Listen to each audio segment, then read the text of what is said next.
Shavua Tov, nous commençons le 8e sous-chapitre du chapitre 3 du Chazon Ish. V'omnam, cependant, im amala shel cheker ha'alacha, la peine, les efforts qu'on fournit pour analyser la halacha, l'étude approfondie de la halacha, meshareshet ahavat hadin, elle va enraciner l'amour de la loi, Bofen miyuchad, de façon spéciale, Balachazo, dans cette loi qu'on est en train d'étudier, Shoosegba, dans laquelle il est occupé. Donc quelqu'un va étudier un certain sujet, alors ça va enraciner chez lui un amour de la loi. Il sera intéressé à connaître tous les détails, comme ci, comme ça. Mosifa ava klalit. Néanmoins, cette étude, elle rajoute aussi un amour général, les chekeradin, de l'analyse de la loi, bechol mishpetei Torah, dans toutes les lois de la Torah. Ki ha'emuna bapratim shel hamitzvot beprinat rikshi, car la foi dans les détails d'une mitzvah au niveau sentimental, tzricha kinyan, elle a besoin d'une acquisition. Ve'en nativit, elle n'est pas naturelle. De façon naturelle, quelqu'un n'aime pas les détails d'une loi. Il ne faut pas être aussi, ça va. Dieu ne regarde pas les petits détails, il regarde en général, pas besoin d'être aussi méticuleux dans la loi. Bamuska la chetri machika. Et la pensée de prime abord, à prime abord superficielle, éloigne justement d'être méticuleux. L'importance d'être méticuleux dans la loi. Kegon, comme par exemple, la min kiniur habeged beshabbat ou chiyuv chatat. Secouer un habit sur lequel il y a de la rosée. Shabbat, c'est un chiyuv chatat, c'est comme allumer du feu.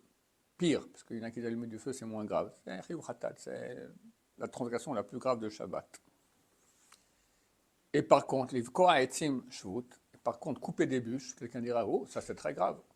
Non, c'est un shvut, c'est interdit de Rabbanan. C'est pas permis, mais c'est beaucoup moins grave que de secouer un habit qui a de la rosée. Bekayot sebo et autres mitzvot du même genre. Comme par exemple, très souvent Shabbat, je vais faire la remarque à des gens que si lui dit, tiens, prends un billet de 100 € dans la main, il va hurler, ah, la Easter, jamais de la vie, Shabbat. Par contre, une femme va expliquer à son invité comment cuisiner un plat. Vous coupez les oignons en petits morceaux, vous faites revenir un peu, etc. Ça, c'est beaucoup plus grave que de tenir un billet de 100 € dans la main. Parce que c'est un verset du prophète. Bedaber davar, on n'a pas le droit de parler des choses interdites Shabbat. C'est plus grave qu'un interdit des Rabbanan, des sages d'Israël, comme par exemple tenir de l'argent, un billet de 100 € dans sa main. Les gens ne font pas attention à ça. Bien, tenir un billet, ils vont hurler. Mais ils peuvent, en un repas, faire sans interdit beaucoup plus grave de parler de choses interdites Shabbat. Shabbat, on n'a pas le droit de parler de choses qu'on va faire, mais qu'on n'a pas le droit de faire pendant Shabbat. Donc tu expliques maintenant à ton ami comment cuisiner un plat. C'est interdit. Je dis demain, je prends l'avion pour Paris. Interdit. Même à des enfants, tu fais un con. Voilà, celui qui gagnera, on lui donne, il va recevoir 10 shekels en cadeau. On ne peut pas parler de choses pareilles. C'est toutes des choses qu'on n'a pas le droit de faire pendant Shabbat. Ce qu'on n'a pas le droit de faire pendant Shabbat, on peut parler dans le passé. Hier, je donnais un cadeau de 10 shekels à quelqu'un. Hier, je suis parti en avion pour Paris. Pas de problème. Mais si c'est sur le futur, ou ça concerne le futur, une recette, je ne dis pas demain je vais faire la recette, mais t'expliques à la personne comment faire, comment elle aussi elle veut faire la même chose, d'accord? C'est interdit, plus grave que transporter un mouktsou, éteindre la lumière par exemple. Éteindre la lumière, c'est des rabbanan, c'est pas de oraïta, d'accord? C'est beaucoup moins grave. C'est-à-dire quelqu'un était à la lumière, il va hurler. Tu lui dis, parle-moi de ta recette, elle va, sans problème, on va expliquer, c'est super important. Donc, ce que le Rav dit, qu'il y a aussi d'autres choses du même genre, où les gens ne connaissent pas la halakha dans ses détails, et donc ça devient tout superficiel, et évidemment, on transgresse les interdits qui peuvent être des fois très graves. Ola amin, ou par exemple, un autre exemple, ou bien croire qu'il y a kelim chez Mikeru et Nochri Berev Pesach, Tzrim Tvila, Lahar Pesach. que les ustensiles qui ont été vendus à un non-juif avant Pessah, il faut tous les tremper au mikvé après Pessah. La loi dit qu'un ustensile dans lequel qui est en contact avec la nourriture, qui a appartenu à un non-juif, quand il vient dans le domaine du juif, le juif l'achète ou le reçoit en cadeau, il doit le tremper au mikvé avec bénédiction. Pourtant, c'est ma casserole. Ça fait 10 ans que j'ai cette casserole, j'ai hérité de ma grand-mère, elle est cachère, je l'ai vendue maintenant, on faisait des pâtes dans la casserole, donc je l'ai vendue la casserole avant Pessah. J'ai signé un petit papier que je vende ça à le goy que je ne connais même pas, et lui ne me connaît même pas, il n'est jamais venu chez moi à la maison, il sait même pas, je ne sais même pas s'il sait qu'il y a une casserole de ce genre qui existe. Et je la récupère après Pessah, et ben je la trempe au mikvé avec bénédiction. Quelqu'un m'a dit, mais non, mais qu'est-ce qui s'est passé? Mon cher ami, ça appartient aux non-juifs, tu l'as récupéré, donc tu la trempes au mikvé avec bénédiction. C'est-à-dire que nous ne vendons jamais les ustensiles à Pessah. On vend le chametz qu'il y a dans l'ustensile, mais jamais l'ustensile. Mais les gens doivent savoir ça. Ce type, il a signé, je vends mes ustensiles. Il faut tremper toute la cuisine de nouveau au mikvé avec bénédiction. Le terre caché, et c'est encore plus dur, la mine bédiné mamonot, de croire dans les lois financières. Dommages, intérêts, vol, prêts, toutes ces choses-là, qui sont la partie la plus importante de Shulchan Aruch. Shulchan Aruch, il y a 4 tomes. Un qui concerne la journée, les prières, Shabbat, les fêtes, tout ça. Un qui concerne la cacheroute, les lois de Nida, les lois de deuil, les Nedarim, choses comme ça. Un qui concerne tout ce que le monde des femmes, Get, Kiddushin, Ktubot, etc. Et un, les lois financières d'argent. Le dernier, le plus lourd, le plus grand, le plus important de tout Shulchan Aruch. Il y en a qui pensent même pas que ça existe. D'accord? Une fois, je connais une dame m'a dit non, un rabbin, on lui montre un poulet si c'est caché ou pas, mais ce n'est pas des questions d'argent. Chère madame, d'accord, vous tombez des nues. Côté de la plaque. L'essentiel de la Torah, c'est les questions d'argent.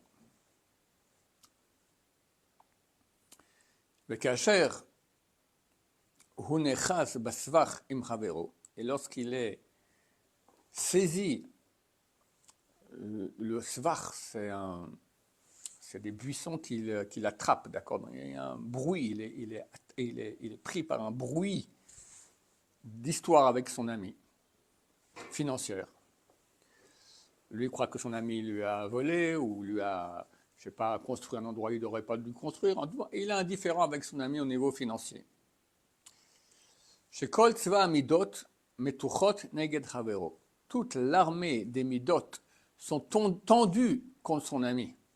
Quand quelqu'un est indifférent avec quelqu'un, c'est pas comme j'ai dit l'autre jour, quelqu'un est un boucher, il amène sa vache a été égorgée, elle est taref. Bon, il capara. Mais quand c'est la même somme d'argent qu'il y a en jeu avec son ami, il y a toutes les Midot qui se réveillent.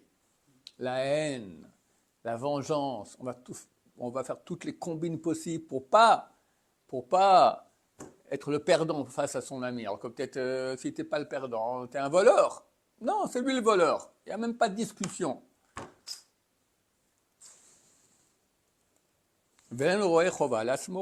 Et lui ne voit aucune obligation à lui-même de culpabilité. Lui, il est innocent, c'est clair. Et son yetzer, son mauvais penchant, se renfonce contre lui pour le faire pencher vers tous les... Alors, je ne sais pas ce que veut dire. F, c'est une fille zéro en France, en hébreu. Vers tous les zéros. Peut-être qu'il met tous les paramètres à zéro. 1. Les sameinav, aveugler ses yeux. Ou la tem oznav, boucher ses oreilles. Ou la chair benav kolidurim, et rendre droit toutes les...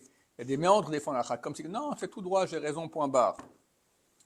Oaz, alors, ikana levavo, alors son cœur va être subordonné, va être vaincu. Quand il va étudier l'akir mishpat, connaître la loi, ou le hot refa l'atzmo, et accepter de voir un taref, un défaut chez lui. Kacher sam lelot kayamim bechikur adin, lorsqu'il va mettre les nuits comme les jours, donc restons réveillés, bechikur adin, pour analyser la loi, vizun mishpat et l'équilibre du jugement, besifra mefarshim, dans les livres des commentateurs, Vaposkim et les décisionnaires, Ashaltivulano et Derech HaTorah, qui nous ont indiqué la loi de la Torah, chez Baal Peh, la loi orale, Achava Miniyam, qui est plus large que la mer. D'accord? C'est beaucoup d'études, de connaissances, connaître la loi, et chaque détail peut tout changer. Il faut étudier tout ça. Quand quelqu'un va s'asseoir à étudier, il va commencer à peut-être comprendre que peut-être il a tort. Hayegiya Azot, ces efforts qu'il va faire, donc dans l'étude, ou tris beyado, avec un bouclier dans sa main, contre la compétition, la concurrence qu'il y a entre les gens, Vavat Hamas et l'amour du vol. De façon naturelle, les gens aiment voler. Alors, ils ne vont pas mettre la main. Il y en a aussi mettre la main dans le porte-monnaie de leur ami, d'accord? Mais c'est beaucoup plus délicat, c'est beaucoup plus d'une chose sensible. Ou c'est un vrai voleur, mais tu penses que tu es complètement sadique. Et cette étude-là va donner en héritage à ceux qui vont la faire l'amour du jugement, usgulat hatzedek, et la valeur de la tzedek, la justice, qui lui est plus précieuse que toute fortune et argent. Baruch Adonai, l'olam, amen ve amen.